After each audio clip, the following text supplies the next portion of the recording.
Look at this name, Bowser. Bowser Stacks. Man, we have such good names in this community here. This might be up there with my top though. We had some good ones. I think there was the Bitcoin Honey Badger. I think there was, Bitcoin Honey Badger, BTC Honey Badger. It hasn't been here for a while. But Bowser Stacks, love that. I wish I could see the image there. Is that Bowser from like Mario Kart? Can't tell. Hey, George, do you think Bitcoin only companies will survive when Bitcoin is more widely adopted and integrated into society? Do I think Bitcoin only companies will survive? I think Bitcoin only companies will be the people that everybody's looking at, the people that the company that every company wants to be, the companies who put $10,000 into fiat of their reserves, and all of a sudden it's worth 100,000 or 500,000. And they can go out and hire more people, and they can go out and invest in their company. They can use Bitcoin as incentives to bring in new customers, to advertise.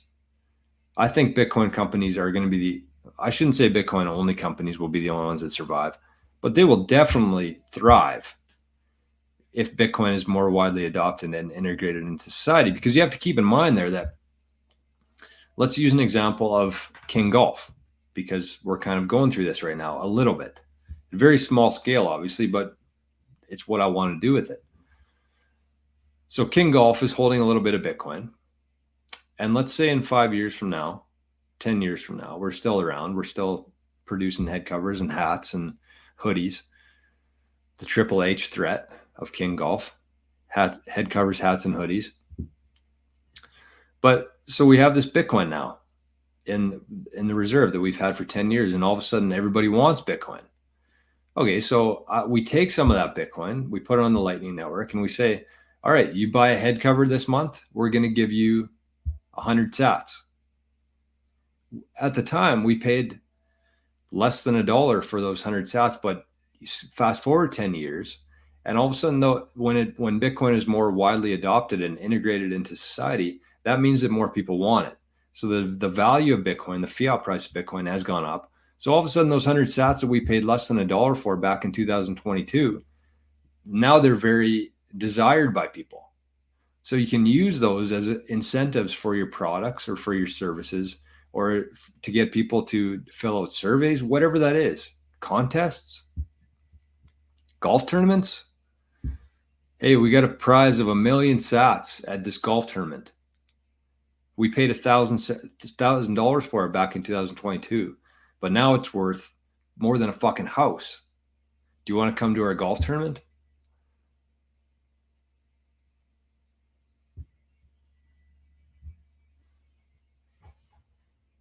So, products, services, surveys, golf tournaments. And plus, if we want to hire somebody, let's say we want a new design for a t-shirt, we'll put out a bounty out there on Nostr and say, hey, here's 500 sats. Can somebody design a t-shirt for us?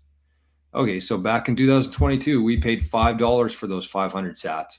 All of a sudden, we have 30 people fighting over the design for those 500 sats. Do you see where I'm going with this whole thing?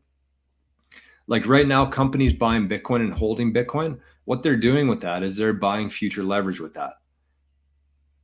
Incentives. They're buying future leverage, incentives for people wanting their products, incentives to buy the products or to try out their products, incentives to hire people.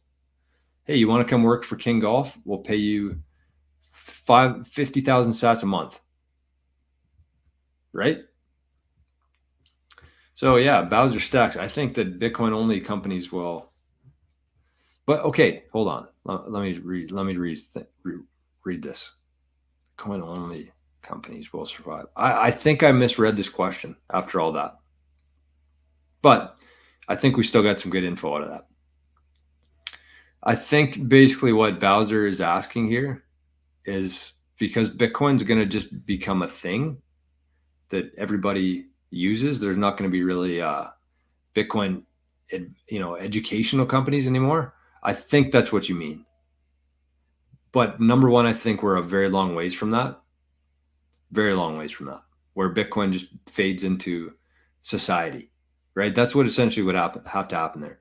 But that's why I like the idea of going to where the puck is going, not where it is today. So if you're somebody who's thinking about starting a Bitcoin related company, whatever that is, Bitcoin shirts, Bitcoin conferences, maybe you're organizing conferences, maybe you're holding people's Bitcoin for them within your community, you're a Bitcoin bank, you're a Bitcoin YouTube channel, whatever it is. I think that you should be thinking about that in terms of your branding and naming stuff. Because I think that in 5 years from now, I know I'm kind of going on a few different tangents here, but I think that in a certain amount of time, we're going to switch to sats. No one's going to know what the price of Bitcoin is anymore because it's going to be too high. If Bitcoin moves from $1.5 million to $1.53 million in a day, we're not going to be able to, no one's going to care about that. It's going to be sats. It'll be like one sat went from 3 cents to 30 cents or 30 cents down to 1 cent, right? That's how the human mind works. We can't deal with 1.15 versus 1.5. You know what I mean? Like, so with Bitcoin, I do think that the Bitcoin naming and the Bitcoin value will fade over time. We're going to move to sats and then microsats. But one thing you could do, and this is what I would suggest, is actually build your company with a name that doesn't involve Bitcoin or sats. I mean, I'm kind of guilty of that myself. I have the Bitcoin journey and 88 sats. 88 sats was to kind of get ahead of the curve. But thinking further ahead of that, I want to have a company that deals in Bitcoin, holds Bitcoin, but has no Bitcoin naming, right? I want the company to rely on word of mouth, not Google ad fucking people finding me. So I have an idea there of what I want it to look like. And you have to be thinking this far ahead with what's coming here. You don't have to set anything in stone, but you need to be thinking about that, moving from Bitcoin to sats to society. So I apologize, Bowser Stacks, and I imagine you're calling me an idiot in the comments below here. I haven't scrolled down yet, but I misread that question. I think we still got some good info from it, but I misread the question. I understand what you're saying now. So yes, I do think that the summary of all that is that they will fade out with Bitcoin, with everything to do with Bitcoin. They'll fade out, but I think they'll evolve, and I think we're a long ways from that. And I think that because they're so far ahead of the curve right now, I think that companies like that who are very agile and very forward thinking, like visionary, they'll evolve and they'll adapt to it. And they'll have the ability to do it. They'll have the leverage and the influence to do it as well.